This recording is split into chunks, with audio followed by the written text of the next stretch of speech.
So at this time, I'd also like to recognize my friend and colleague, Senator Lee, for his opening statement. Thanks so much, Madam Chair, for convening this hearing. And I also wish to express thanks for our witnesses who've joined us today. Among our witnesses today is Mr. Mark Bushell, who has traveled here all the way from Panguitch, Utah, a small town in southern Utah where my great-great-grandfather happens to be buried. Mark is the son of a forester and is himself a former BLM wildland firefighter.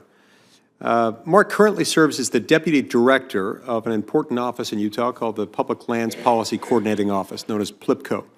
In Utah, PLPCO spearheads a collaborative approach among local, state, and federal stakeholders for land and forest management. This office works diligently across the state, coordinating land management issues and genuinely addressing the needs of both the land itself and local communities affected by the land. I commend PLPCO for its great work and Mr. Bushell for his leadership, hard work, and his willingness to be here today. I'm pleased to have worked with stakeholders in Utah to introduce 3 bills that are on today's agenda. S-2151, the Utah Wildfire Research Institute Act, S-2132, the Catastrophic Wildfire Prevention Act, and S-3036, the Mountain View Corridor Completion Act. This past summer, the East Coast experienced what we in Western states deal with all the time. One could argue every year, and that is thick smoke from catastrophic wildfires that are clouding the horizon and in the process causing dangerous air quality. It was shocking to look out from the Capitol and not be able to see clearly down the National Mall, even to the Washington Monument. But Westerners live with this kind of haze often every summer when out-of-control wildfires rage from Alaska all the way to New Mexico and everything in between.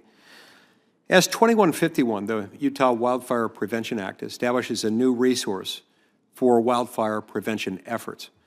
In 2004, as part of the Southwest Forest Health and Wildfire Prevention Act, 3 Southwest Ecological Restoration Institutes, or SWERIs, were founded at universities in Arizona, New Mexico, and Colorado, 3 of the 4 corner states.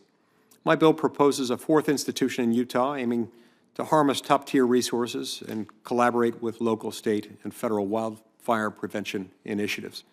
Collaboration at all levels is critical for mitigating wildfire risk and responsible stewardship of our forests on state and federal land.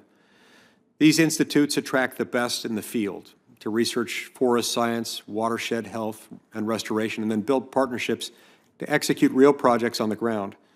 The impact of the Institute extends far beyond Utah. Their research, testing, and practices can be broadly applied to lessen the impact of catastrophic wildfires across the West. Wildfires have burned across the country since the beginning of time, since long before we even were a country. But it wasn't until the last century that low-severity fires became catastrophic burns with such wide-ranging impacts, affecting not only air quality, but water quality and vegetation, flora, fauna, you name it, it affects it. Most Western ecosystems depend on periodic fires to maintain their well-being naturally. Over the last century or so, these fires have been suppressed aggressively and often prematurely. The largely successful fire suppression techniques of recent history have left our forests denser and increasingly vulnerable to catastrophic burns. The Forest Service sets a maximum stand density index, or SDI, which represents the number of trees per unit area at 35%. However, a recent study indicates that this metric may be set far above the naturally occurring stand density index of 15 to 25% prior to aggressive fire suppression efforts in the West beginning a century ago. An artificially inflated stand density index forces the plants in the ecosystem to compete for resources that simply are not available. It leaves the entire ecosystem weak and susceptible to catastrophic fires.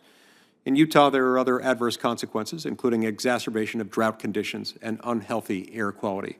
As it turns out, in our state, very often an excessive stand density index leads to more evaporation of the snow PAC provides most of our water for the year, and with more evaporation, it means less water going into our rivers, streams, ultimately our lakes and reservoirs. As 2132, the Catastrophic Wildfire Prevention Act establishes a Forest Service pilot program in conjunction with state and local input to further research and establish the proper pre-fire suppression stand density index. My bill does not prescribe which metric must be preferred. Rather, it simply directs a determination and a subsequent adjustment of forest management plans to reflect the naturally occurring stand density index for a particular forest. Accurate forest management metrics will help reduce the chances of catastrophic wildfires, promoting ecological health, strengthening local watersheds at the same time. Lastly, I'd like to spotlight S 3036, the Mountain View Corridor Completion Act. This legislation would facilitate a straightforward land conveyance of some small BLM parcels within the Camp Williams National Guard Training Center. The Utah Department of Transportation will purchase the land at its fair market value, and the land will be used by the state to complete a critical highway that will alleviate congestion along the I-15 corridor. I'm glad to support this legislation and appreciate good faith efforts by the Utah Department of Transportation, the Utah National Guard, and the Bureau of Land Management to identify a map that all parties are pleased with. Thank you. Senator Heinrich, do you have another?